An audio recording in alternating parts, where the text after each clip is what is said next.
c'est avec vraiment beaucoup de tristesse et beaucoup d'émotion que j'ai appris le rappel à Dieu de mon frère, parce que nous avons dépassé le cadre de l'amitié. En 90, nous nous sommes retrouvés. C'est le destin qui a voulu que nous nous retrouvions derrière, sinon aux côtés du président actuel Alassane Ouattara, avec, comme je l'ai dit, une équipe dans laquelle figure naturellement Ahmed Bakayoko, Kandia Kamara et un certain nombre, Nabo Clément, qui a été maire de San Pedro, et beaucoup d'autres jeunes que je ne pourrais citer aujourd'hui. Et à Madougon, nous avons, aux côtés du président Alassane Ouattara, mené tous les combats jusqu'au Golfe.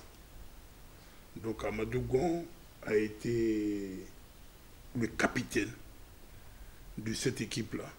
Je vous avoue que c'est une immense perte. Non seulement pour le RHDP, mais pour toute la Côte d'Ivoire, pour l'Afrique. Parce qu'il avait une vision au-delà de la Côte d'Ivoire. Je dois vous avouer que quand il a été évacué, c'était vraiment dans la précipitation et on n'avait pas l'information. Mais je lui ai envoyé un texto pour lui dire: Amadou, c'est parce qu'on ne le savait pas que tu ne nous as pas vus, mais à ton retour, on sera là pour t'accueillir. Et le jeudi dernier, à son retour, je faisais partie de la multitude des personnalités qu'il y avait à l'aéroport pour accueillir Amadougon. Je vous avoue que les mots me manquent, Et mon émotion est grande. Dans la mesure où, il y a quelques jours, le lundi, j'ai échangé des textos avec Amadou.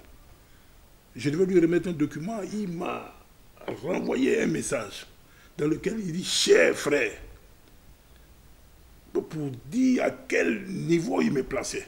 Il dit: cher frère, alors dépose le document et puis on se verra plus tard. Donc le mardi, je vais chez lui à 18h, il était à la maison. Je trouve le garde qui était là, le militaire, il me dit: le premier ministre est là, mais il n'a pas dit qu'il attend quelqu'un.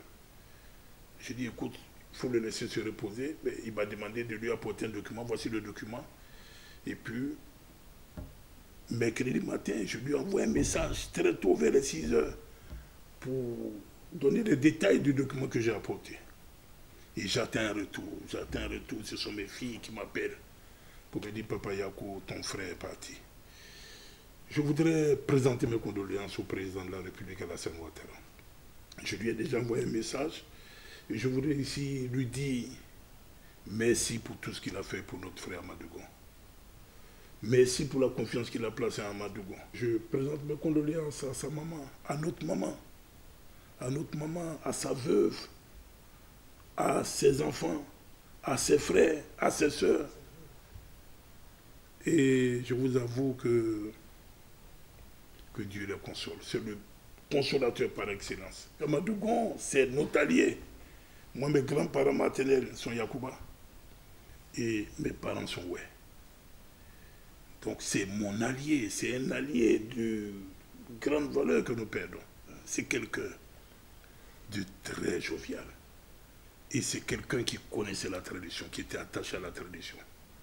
Je vous avoue qu'avec la disparition d'Amadougon, je perds un de mes frères. Parce que nous nous étions parlé. J'ai dit à Amadougon, même dans le fauteuil roulant, nous allons te conduire au palais.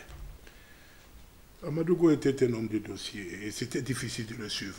Je garde d'Amadou des souvenirs qui vont rester dans ma mémoire de manière indélébile. Et je dis à la Côte d'Ivoire, c'est vrai, nous avons perdu un grand homme. Mais la seule chose qui nous reste, c'est que Dieu puisse l'accueillir dans son paradis. Je ne veux pas blasphémer en disant que même Jésus, il n'a pas fait l'unanimité. Il y a des gens qui croient en Dieu, il y en a qui ne croient pas en Dieu. Et dans un parti politique, on a un capitaine qui, lui, voit ce que nous ne voyons pas.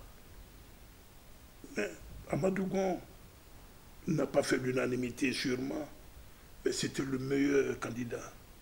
Et aujourd'hui, tout le monde reconnaît que c'était un grand commis de l'État.